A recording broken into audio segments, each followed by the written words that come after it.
Hello guys, good morning. Nandito ako ngayon sa Buhay na Tubig,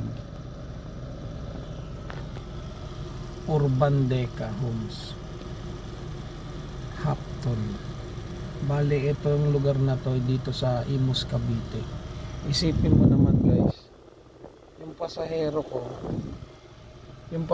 ko galing siya ng Cubao Dominion Bus. Hinatid ko siya rito sa Imus, Cavite, Urban Deca Homes. Ang masakit lang kay Grab, biruin mo yung promo niya, 409 pesos. Sa 409 pesos mula Cubao hanggang dito sa Deca Homes. Tapos ang metro niya, minetro ko siya na 579. Buti nga mabait yung pasahero ko kasi sabi niya, kuya, kung magkano na lang yung metro, yun na lang ang babayaran ko. Binigyan niya ako ng 600 pesos. Salamat sa iyo, Sir Jan.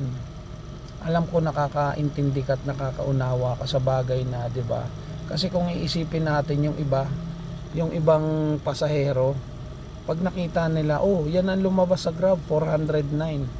Yan lang yung babayaran ko. Nandoon na po tayo sa bagay na Pero ang sa akin lang sana, isipin mo, magmula Cubao Dominion Bus Terminal, tapos sinatid ko rito sa Urban Deca Homes sa Hapton. Magmula ron, napakalayo kung sa tutusin lang, ilang kilometers yun, tapos halos umabot siya ng 1 hour 59 basta kulang 1 hour yun. Isipin mo yun, 409, di ba? Ang sama sa kalooban. Buti nga mabait yung pasahero ko na si Jan nagbigay siya sa akin, sige kuya, kung magkano na lang metro, yun na lang po ibibigay ko. Salamat sa iyo sa pasahero ko po dyan. Salamat sir. Kung sir dyan, magkikita pa tayo. May mga pagkakataon na ito yung una, pero alam ko magkikita pa rin tayo.